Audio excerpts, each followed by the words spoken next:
So welcome, Marilyn. Thank you so much for coming.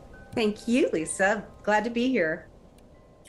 So we have some really fun territory to cover, and it is on Worldview, which you helped to create the program at the Institute of Noetic Sciences as the president and a researcher a few years ago. And I was also trained in that program as a facilitator.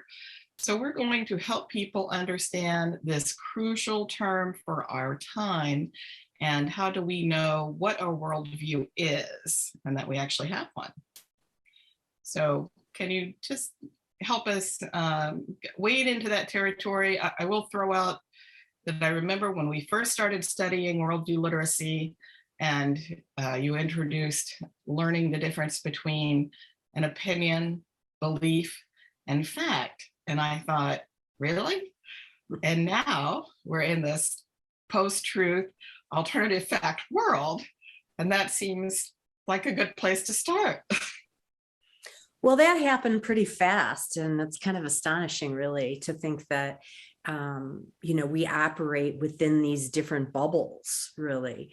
I think I would start with this distinction between ontology and epistemology. So those are big words, but our ontology is that basis of reality, what is so. And the epistemology is how we know what we know. So what are the different methods and means by which we try to understand the nature of reality?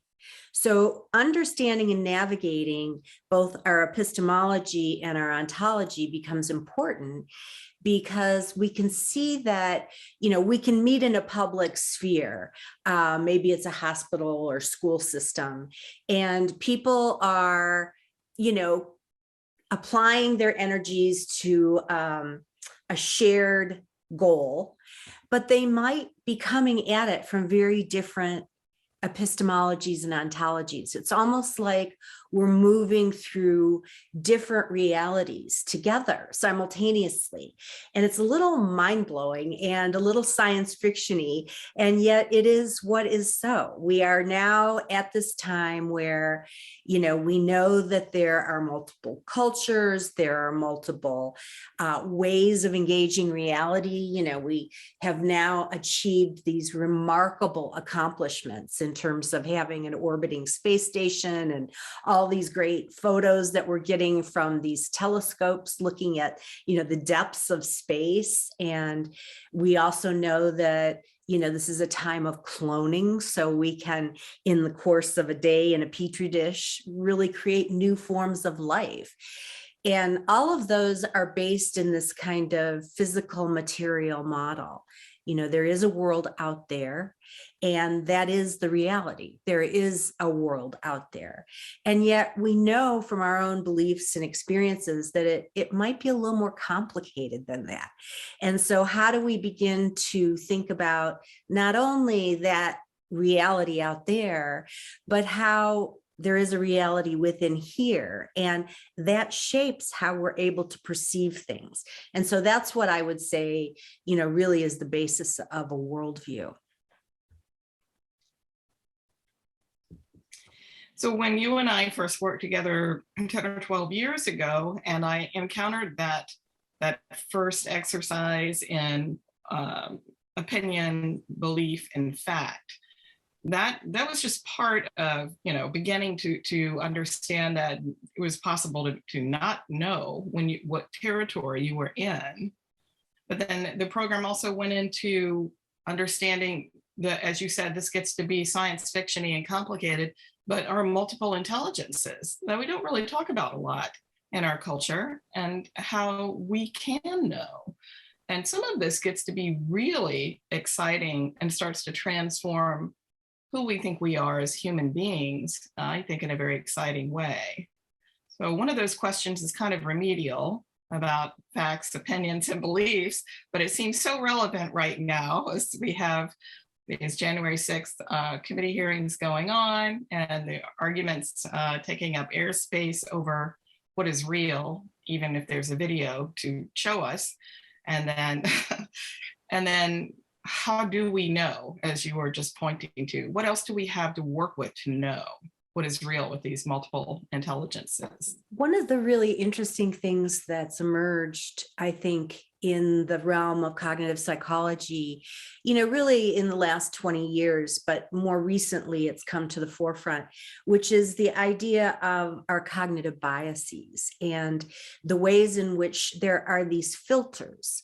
So taking a step back and recognizing that our worldview is like a lens of perception through which we see the world. And it's like if you put on these glasses and suddenly, maybe it's like virtual reality glasses, suddenly you're seeing things in a different way and engaging the world in a different form. And so what happens is our understanding of that world out there is shaped by our culture, our families, our education, our status in our lives, like the progression from being a small child to a senior citizen. All of those experiences move us through different lenses of perception. So our worldviews shift as we age, but there are these core metaphysical assumptions about what is true that can remain constant throughout our lives. And so what you talked about as that objective world out there really defines the materialist world we live in, and it defines how we approach reality. So if we think everything is material and physical, then the only ways we can know something is to touch it or taste it or measure it or manipulate it somehow. And yet when you talk about these multiple ways of knowing, we're also aware that our worldview can be informed by, the nature of our intuitions. Is there something that we intuitively feel, or our gut reactions? And these things are very important. Or are we visually oriented or auditorily oriented, or, is it about reading and writing for us? All of those things influence what we determine to be facts. And I want to go back to this idea of these cognitive biases, because it's really almost impossible to see the world as it is, or to experience the world as it is, because we have all these blockages. Maybe we make assumptions about a person's skin color, and that then leads us to a very quick reaction about, what we should think about that person.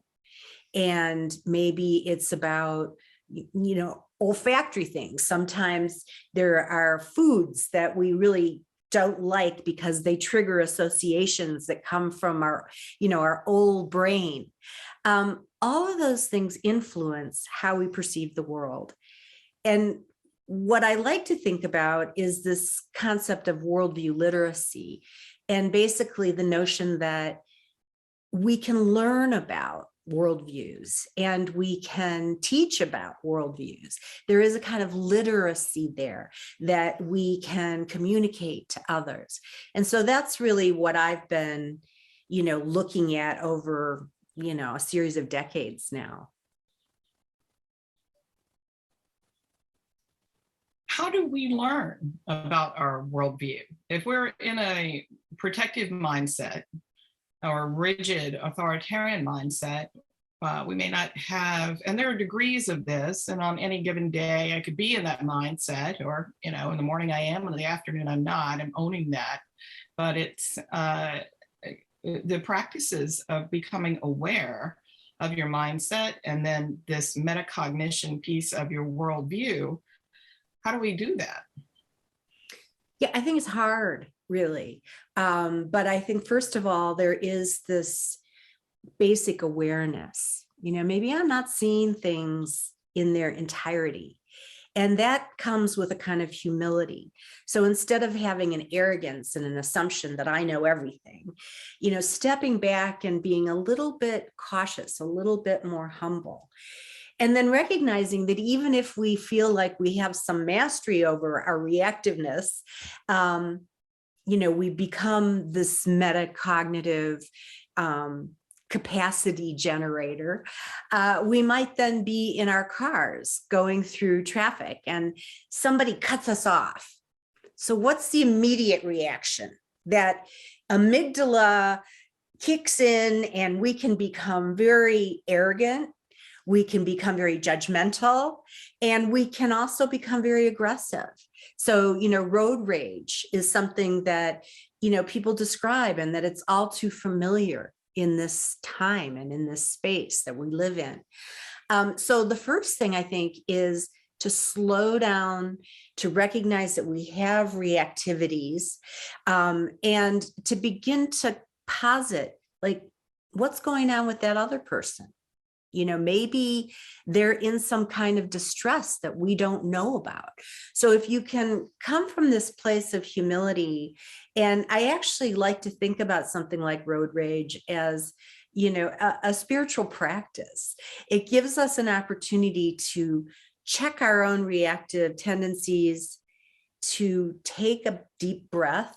Breathing is so fundamental to a lot of these practices, and just position ourselves so that we can see things from the other person's point of view. I think that's just like the fundamental first step for all of us. So right now, I remember hearing you speak about weapons of mass distraction in our culture. And we seem to have a lot stacked against us culturally, demanding our attention. What is the influence our culture is having on our worldview and the way it's shaped right now? Well, one thing we know is that information is accelerating. And in fact, the amount of information that we're acquiring in the course of this day transcends everything that we've acquired in the nature of human history. So we're bombarded by all these new factoids and experiences, images. You can think about the rate of commercials, for example, how much we're bombarded by those. Even if we think we're not, we go shopping and there are all these billboards and the front stand that pulls our attention. So recognizing that our attention and our motivations drive where we place our focus becomes important. So recognizing that we're bombarded by all this new information coming at us at an accelerated pace can be absolutely overwhelming. And it's very difficult in that context to center and to begin to understand what is our authentic perception. What is it that is true for us? And to begin to calibrate that epistemology. How am I knowing what is true when there's so much stuff coming at me? And how can I begin to calibrate that? So this idea of learning, I think, is very, very challenging because we have all these biases. And we have this amygdala brain that blocks our capacity to move into the prefrontal cortex. So our brain is both very reactive and very contemplative. We have an ability to pull back. And that's that metacognitive thing you're talking about. It's like this larger way in which we can begin to see what's forming our opinions, what we're able to constitute as facts for ourselves, and how our worldview, that lens of perception, influences all of that. So again, I go back to humility and the idea that we can slow down. And sometimes we know things because our life experience gives us that information. So those can be very fastly calibrated. But there's often the case where we're forming opinions out of previous experiences that are not relevant to our current experience. And so how can we just pause long enough to reflect on that? So those are, a couple of the basic foundational steps, I think, to beginning to understand worldview and to begin to understand how we can become more aware of what we're not aware of. becoming aware of what we are not aware of. This seems really important right now as the Kindred Fellowship Program, for example, is diving into the possibility of centering childhood in social justice. So we would have these baselines of wellness restored, which they don't currently exist in the United States, which is why we have no public policy supporting family, mother, and infant wellness compared to all other developed nations. And you can see the kindredfellows.org site and see the students who are joining us now to learn about these really crucial pieces as they head out in the world to become change makers. We want to create and help to support their impulses to create change without, as we talked about earlier, without this being the hamsters in the wheel, and you think you're really going somewhere and you're going real fast, but without this awareness that there's a wheel that you're on, you're not really going where you think you are, and then we get burned out as activists. And yeah, and that's the voice of experience speaking there. So we're trying to look for more sustainable ways of change making and cultural transformation, and taking that into our own personal processes. So can you maybe speak to right now this, Richard Tarnas has said, I just want to, before we go on to something else, I just want to really emphasize again, Richard Tarnas says, worldviews create worlds. I just want to spend just a minute just saying how critical is this understanding that we have a worldview. I think it is the most fundamental skill set that we can acquire. And, then the question is, how do we break out of our steady state? If we are living in this ontological bubble and we aren't able to move beyond it, so the bubble is containing us, that can lead us to, make missteps along the way. To assume that the world is something other than what it is, because we're trying to shape that world based on our own assumptions, our beliefs, our previous experiences, the life we've grown up in. So my own work has been to understand the nature of worldviews and to look at that from a variety of different cultural and religious, spiritual, academic perspectives. And so in order to kind of broaden my own worldview, I really appreciate the concept of curiosity and this notion of a growth mindset. So again, how can we cultivate the capacity to move out of our ontological bubble, to recognize that there are these multiple epistemologies and ways of knowing about the world, and that in that process, we can be imbued with a greater appreciation for all the pluralistic ways in which we can engage reality. So I worked with a team and we explored the nature of this worldview literacy concept by looking at how it is that people can break out. So what are the facilitating factors that allow people to begin to see things in a different way and to bring about this kind of humility? And we did this through interviews with 60 masters from different world traditions. So we interviewed them in a very systematic way. We had a team of people who were coding those transcripts and interviews so that we could come up with themes across these different traditions. And so the very first question is, how do we shift our worldview? How do we broaden our worldview? And again, it's really hard. This is not a simple task, and it requires discipline, effort, motivation, all of these things. And sometimes it can happen very quickly that we have some kind of experience that disrupts that steady state. So maybe it's the death of a loved one or the loss of a job, a personal illness.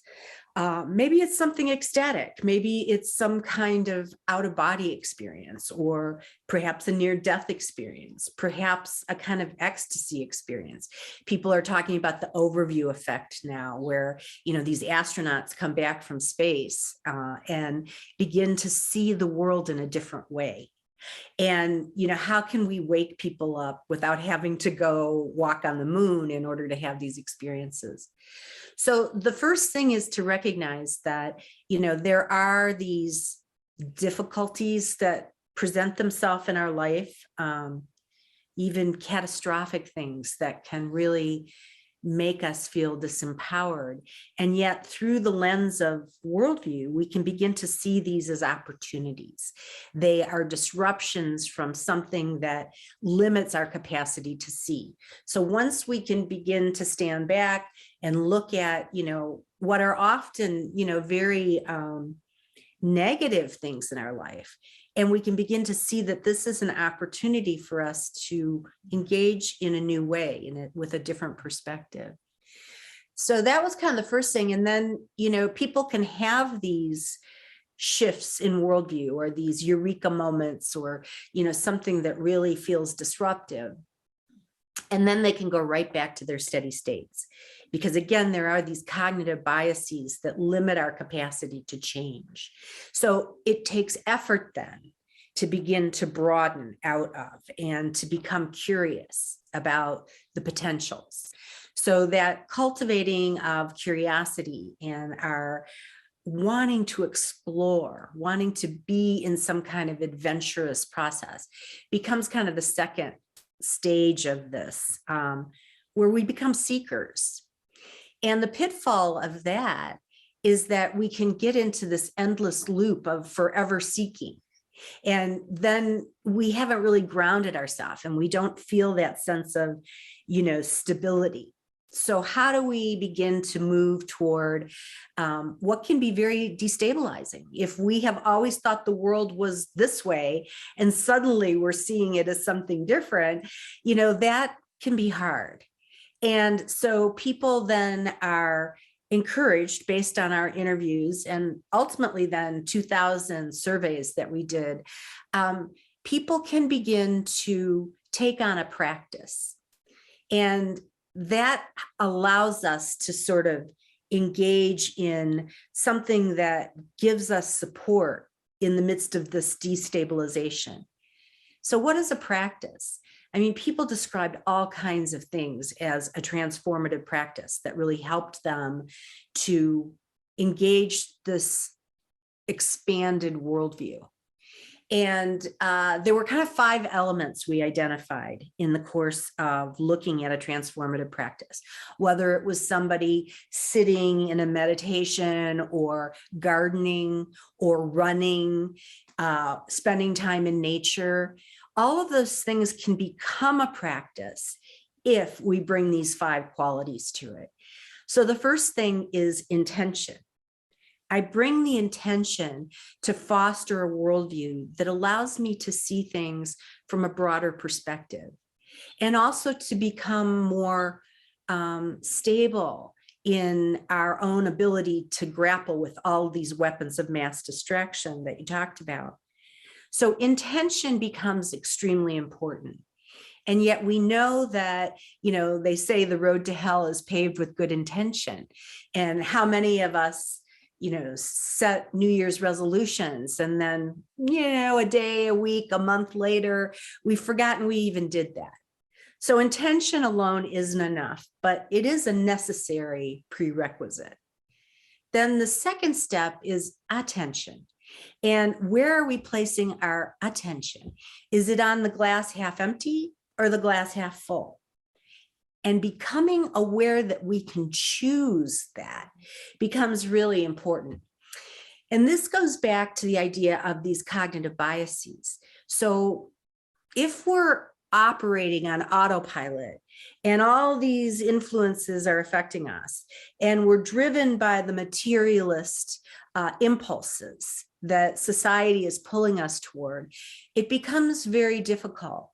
But once we can recognize that, first of all, we have these biases, And that in order to see past them, we need to slow down and train our attention so that we can begin to perceive the multiplicities of how we know what we know, so our epistemologies, and ultimately the ontologies, because there may well be more than one absolute reality. You know, it may be that absolute reality is made up of this multiplicity of views and facts and, you know, perspectives and assumptions.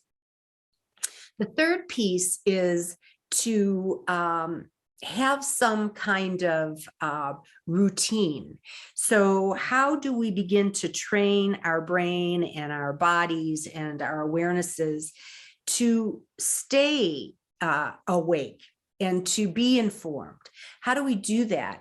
And so building new muscles, just like we'd go to a gym and we'd work out, we can begin to train these neural pathways in our brains and to recognize the plasticity that allows us to begin to perceive in new ways.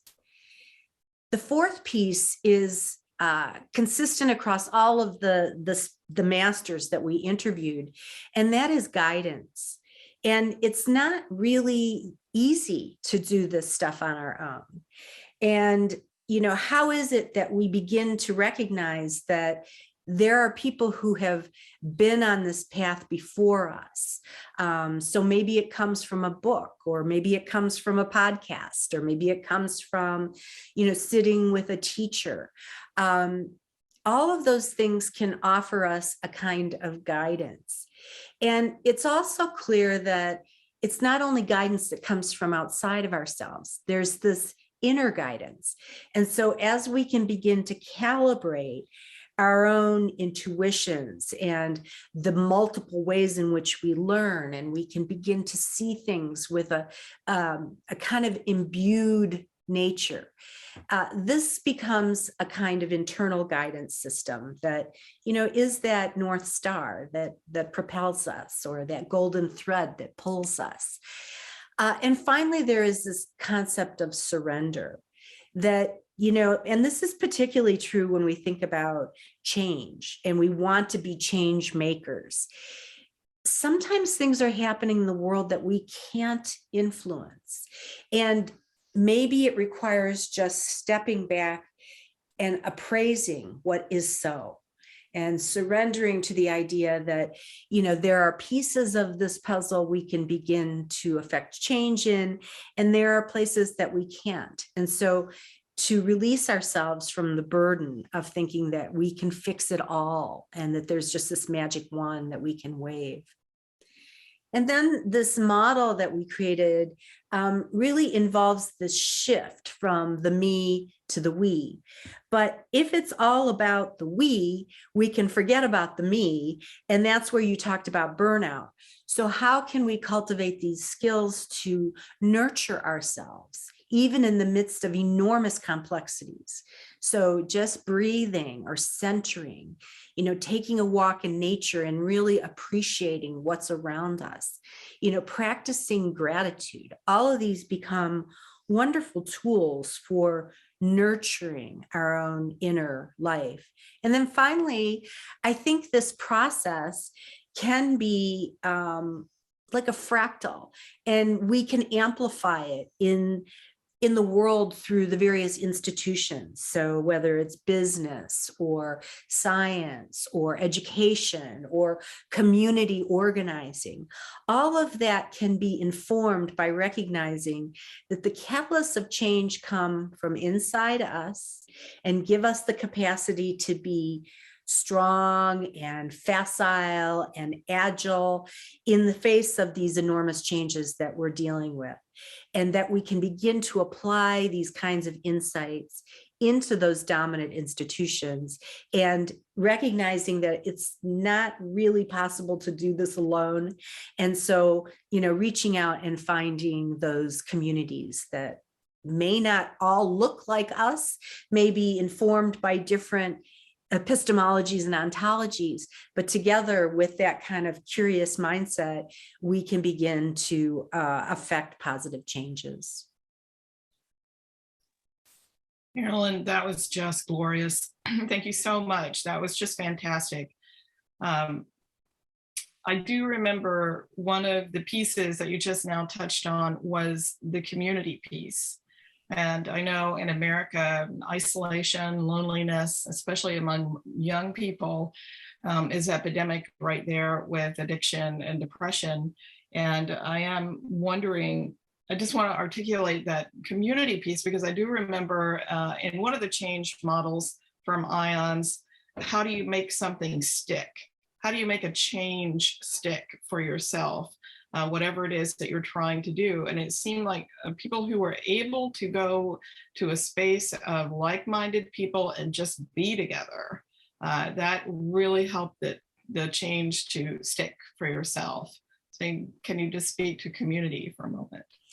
I think sometimes when we experience a shift in worldview that allows this more complex, multifaceted reality, it can feel very lonely. We can feel like, we're the only ones and we're oddballs, and, we don't have a sangha, a community to rely on.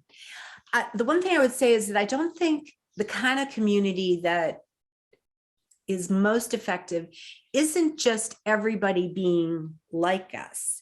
It's really fostering the skills for being with people who may be different from ourselves, and knowing that we have this capacity to see and to communicate and to engage with people who are, different from ourselves.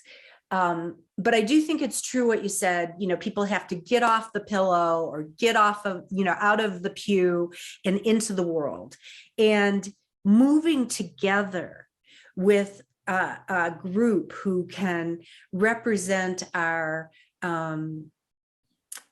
tribe, our emerging tribe, a tribe that is of this mindset that we want to see past the biases, we want to see past the cultural limitations and begin to craft something that is more sustainable and nurturing to, the livelihood of all creatures on this planet. And there we go. That's really where I wanted to go with you. In the beginning of ION's research, I think it was 40 years of human consciousness research that was supported this development of this program. And of course, the books, I think it's the Living Deeply book that you're referring to. Is it the Living Deeply book that has the master's, the 60 essays in there from the master's interviews?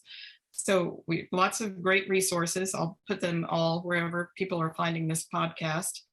But the me to the we, and the move from the disconnected worldview or detached competitive worldview into something that is more holistic and sustainable is what IONS was looking at the time, because it was necessary for, and even the UN says now we need to shift into what they're calling an indigenous worldview, which doesn't mean necessarily indigenous peoples, but indigenous act like you live here and this is your home and your planet, and take responsibility for it. So can you speak to that, how important that piece is? And I'll just throw in one of our students questioned a speaker recently when we were talking about mindfulness practices, and she said, in candor and honesty, she said, what's on the other side of this? And I thought that was a wonderful question to ask. What is on the other side? And how important is this holistic worldview when we get there? I think we can't know the answer to that. And one of the skill sets that we need is to live with uncertainty and to be able to marvel at the mystery of what is unfolding. So we don't really know. And, recently I've become really deeply fascinated by the metaverse and the ways in which we can engage in, these virtual realities. And yet, what are people doing with it? there are positive applications of the metaverse. People are using it as a meetup place for this kind of conversation. But a lot of people are using it for very aberrant behaviors. And, that's not helpful. And so how does one pull back from that and put their attention where it can be more positive? So first, I think we don't know and we can't know, and we have to cultivate the capacity to be comfortable with that. I will say that for myself, it's a troubling time for civilization, and the ways in which the politics have become so fragmented and polarized is deeply distressing. And we're seeing it not only in the US, but in other countries all over the world, where, people just can't be tolerant of others, and their own selfishness drives, whatever it is that is motivating them. So first of all, engaging in the mystery, wondering is a beautiful, way of framing things. And then this intention piece, how can we direct our intention and our motivations and what propels us toward, the greater good? And sometimes that means just pulling back, turning off the news and, not getting distracted. Sometimes it's putting on, programming that shows us the qualities of a positive engagement with each other and reality. Sometimes it involves really standing up and being a force and joining with others to be a greater force. I, at this point, am just a bit baffled by some of the decisions that are coming down and that are imposing the will of the government on individual rights. And we see this all over the world. There seems to be this contraction right now and a movement backward. So basic human rights are being trampled on. And so how do we deal with that? And I think it's really important that we have these kinds of conversations, that we acknowledge that it can be very troubling and deeply disturbing. One day I was laying in bed thinking about all of it, and I suddenly had that surrender moment. Like, I can't solve all the problems of the world. I really can't.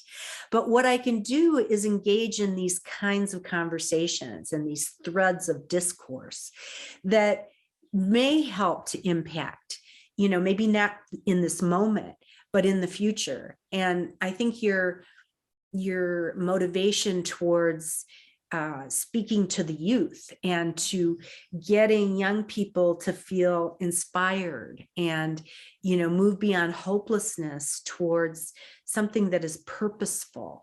And even if it's planting a tree, these small gestures can be a big thing. I know Brother David Stendelrast is a friend and colleague and esteemed teacher, and he's a Benedictine monk, and his practice is gratitude and grateful living.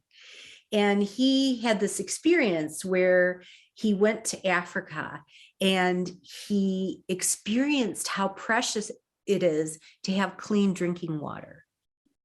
And so when he went home to his apartment in New York and turned on the tap and had clean drinking water at his disposal, he was overwhelmed with the wonder of it and this feeling of gratitude. And then he had that for a couple of days. And then, a couple of days later, he turned on the tap and just took it for granted. So he started putting these little yellow stickums all over, and as reminders that, he was living, in this miracle of clean drinking water, and to remember that and to be awed by that. And then he found himself habituating to the stickum notes. So he started moving them around so that they kept his attention on the practice of grateful living. And I think this is important. Like, people have these little bobble-headed Buddhas on their dashboard. And you can think, oh, that's just some kind of kitsch, new age thing that people have. But it's also a reminder. So it sits there and it reminds you that you want to live in this state of wonder and gratitude and awe at the great emerging of the world. And even when it's tragic, to be able to find that little flower growing out of the concrete that we can hold on to. I think all of those are really important. And so then going back to community, when we start to flounder a little, it's good to put our attention on those right actions that are happening and to be able to join forces with that, because it can help us to remember these principles of practice that come from all the different traditions and that can help stabilize us in the midst of stormy seas. I love that you mentioned the Buddha on the dashboard. My son has one in his car, and I'm a huge fan of doing what I call leaving myself a breadcrumb trail. So when I go into a place of shock, it takes a while to come back out of that from whatever news I just read. I have a breadcrumb trail in my home or around my house, and places that I'm going to be in my car, and they kind of wave at me, hey, remember your way back here. Don't get stuck there too long in that place of being just in shock, which is where a lot of us probably spend time these days. But so I would like to be curious here in our last few moments together and say, what did I miss in asking you? What else was there that I should have asked and I would like to ask that I'm not asking? What would you like to share? Well, I am very appreciative of you and all your efforts and the work you're doing in the world to help create breadcrumbs for all of us. And we all need that. And we do need a Sangha, and we need that support that comes from community. And we need to recognize that some days are just crappy. There are bad days and there are setbacks along the trail. And to have these mindfulness tools, I think, are really, really important.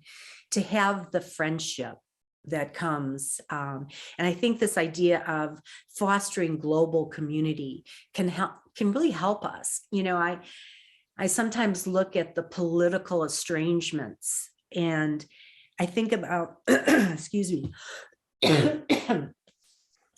my friends in China, or my friends in Russia, or my friends in,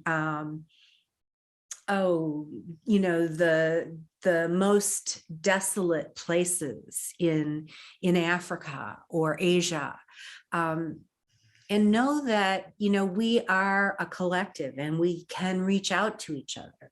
So people who have access to email can use that technology as a way of connecting, or people who have satellite, shortwave radios. All of those can provide a means of engaging with others so that we can, move forward. And I have a course that's offered online. It's called Emerging Worldviews.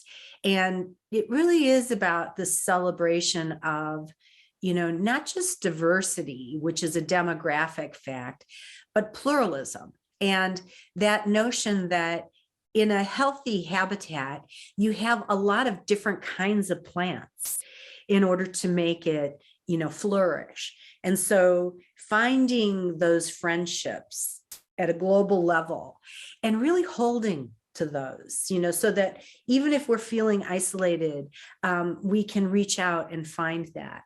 So, I've been living in a kind of, I called it, I'm living like a monkette in this house. And, my husband comes home, I have my dog, but so I'm not totally in isolation, but I connect in this way. Zoom has been a great ally for me. And I have been able to connect through my work at Sofia University with this global population. And in creating curriculum around transpersonal philosophies. So we are bigger than our individual self. And to the extent we can remember that, and also to reach out to those people that are suffering in ways that, can help them. Sometimes it's a tiny little thing that can be a catalyst for positive change. Thank you for sharing all of those resources. I am going to put them at the bottom of this podcast. And I'm going to add in there that the Worldview literacy program was renamed Worldview Explorations, and it is a drop-in curriculum that has been taught in high schools and colleges around the world for the last couple of years. And those materials are available online, along with this really awesome discussion card deck that you can pull and just go through with a group. I've really enjoyed that, the card deck that just prompts discussion around worldview. I will say that the Institute of Noetic Sciences has not continued to develop the Worldview Explorations program. And so what I think is really important is for your voice and my voice and, other people who have had this experience to continue to develop it. And, I'm looking at the possibility of republishing the materials so that it can stay in its physical form. But there are online resources that people can access. I would also say there are a number of the articles, like From Me to We, which was a professional publication in a peer-reviewed journal. Those are available on my website, marilynschlitz.com, and people can, pull those at their will. So. Okay. And I know the Stallion Academy, Stallion Spring Academy is where all those links there for the Worldview class that they can sign up to take online. So we have resources for you to dive in deep to this program. And I'm not surprised about the Worldview piece still being developed, because the world has changed so much. And as you say, every day we're just overloaded on new information to integrate. And it's quite a challenge, but it's also, I try to stay in the place that Joseph Chilton Pearce encouraged us to do, which was to be playful with our reality. That's a good idea. And the other thing is to be strategic. So if we're talking about change makers, if we look at what is happening in America today, and we look at, the loss of certain privileges that were embedded in our Constitution, or today, reading about how the Supreme Court is limiting restrictions on fossil fuels. So actually, major setback to the environmental policies of the United States. How that happened is that people have had the long game, and they have been strategic about how to implement the kind of changes that they wanted. So if we want to, reform and to proliferate some of these positive and life-affirming ideas, it's good to be a chess player. Think long-term, think strategic, and pull together with others so that there can be this kind of unified front moving forward. Because I believe these things that have been now instituted can be reversed, but it's going to take real strategy. And I know we're going now, but that capacity to see systems, to see whole systems, and how everything is integrated, interdependent, that does seem to be something on the other side of this worldview shift. And that's a big positive. Is that true? Well, I think, again, I don't know what's on the other side. Okay. And I live in that sense of wonder, and I try to train my brain to be adventurous in the multiplicities rather than be overwhelmed by them. So yes, playfulness. I think that's the note to end on. Okay, great. All right. Thank you so much, All right. Thank you. This was great.